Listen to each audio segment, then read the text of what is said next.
Our ping test started awfully well. Router 2 can ping router 3, router 3 can ping router 4, but as we were kind of suspecting, router 2 cannot ping router 4. They are on different subnets, and version 6 is advanced, but not that advanced. We got to add a little something here, and typically in a network, we know we're going to add a dynamic routing protocol. We're going to use OSPF, RIP, or EIGRP.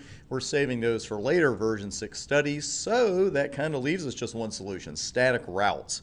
And we have static routes, we have host static routes, we have default static routes. You're going to love the default static route. But first, we got to cover these regular ones. And by regular, I just mean that they are not host routes, which match only one address, and they're not default routes.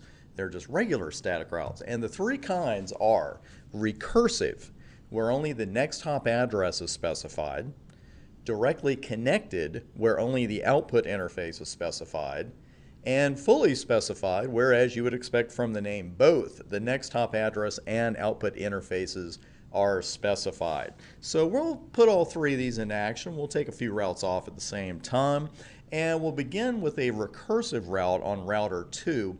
And again, I know you're getting a little tired of hearing this, but just remember that V6, because if you start this with IP route, it's not going to work. And any multiple choice on your exam, if you're asked how to write any kind of route, static route in version 6, the command is not IP route to begin with. That's IP version 4 static routing. This is IP version 6, so we got to use IPv6. Let's get started with that. Check some syntax out along the way.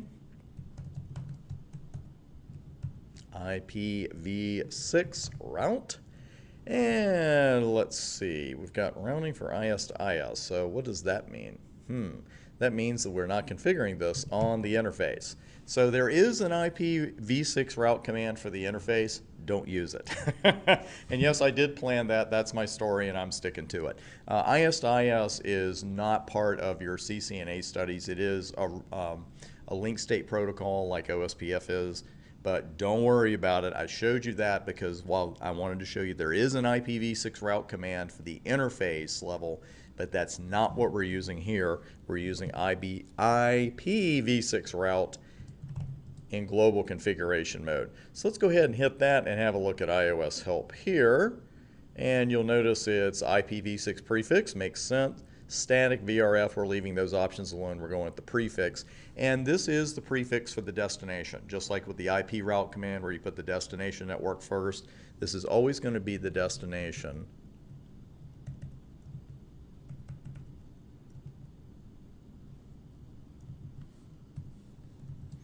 And there we go. So you're just putting the first half, you're putting the prefix in, which we know is 2001, then all threes, all fours, and then 1, and then //64. So far, so good. Let's use iOS help here and see what we have here. First off, we have about 300 different kinds of interfaces, or at least it seems that way, a few of which, well, one, we're going to use later. But right now, we're much more interested in that next to last option, which is IPv6 address of next hop.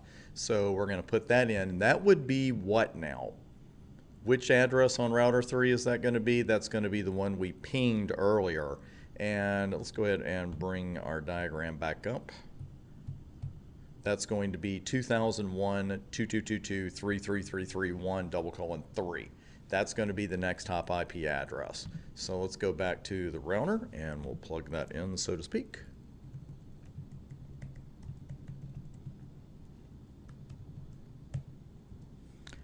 And we're almost there. Actually, for this one, we are there. And this, again, is a recursive static route. Let's go ahead and just enter that one. And we'll run show IPv6 route. And we have our first static route. Now, when you were looking at this table earlier, even though I said the only three were the ones at the very first, connected, local, and static, the only three that we're concerned with in this section, I'm sure you went ahead and looked through the rest of this, and you might have noticed that the asterisk for candidate default is missing. It's not there, and you're just going to see an S here, even with it when this is a static default route, just something you got to get used to. But there's our first static route. It looks awfully good. We see the prefix we're going to, the network we're going to, and we see the next hop IP address. And let's go ahead and try pinging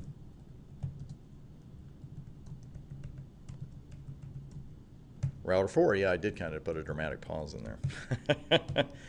And this time we're getting something, but we're getting timeouts, which is not good.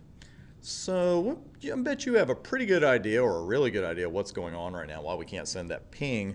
But let me ask you this. If we were troubleshooting this, what's the next thing you'd likely do? Let's step away just from verse 6 troubleshooting. If you're trying to ping a destination that you expect to be able to ping and you can't do it, what's probably the next thing you should do? Ping an address that's close to you. Start coming back and see where the trouble is. And what I would do here is ping router 3's interface. Its fast Ethernet interface, that is.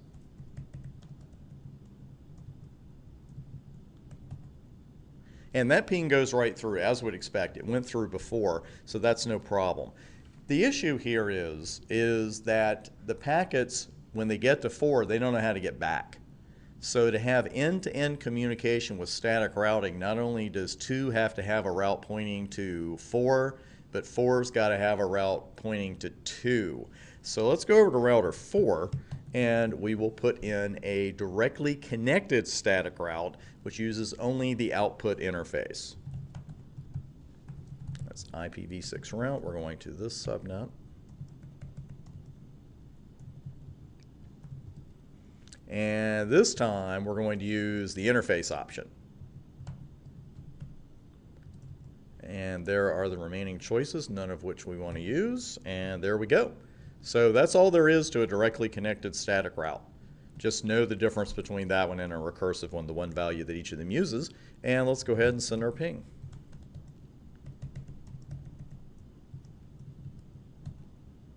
And success. Router 4 can ping router 2. You know what we're going to do now, and go ahead and send one from 2 to 4. And that was the previous address. That's the latest one.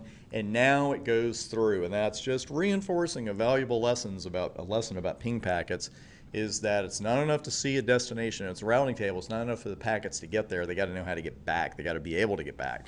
So now we've seen a recursive static route in action, and we've seen a directly connected static route in action.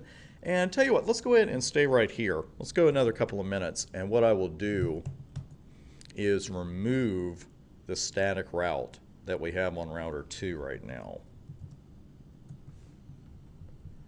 And we want to see a fully specified route in action. We're going to do that at the beginning of the next video and take a look at some other static route types as well.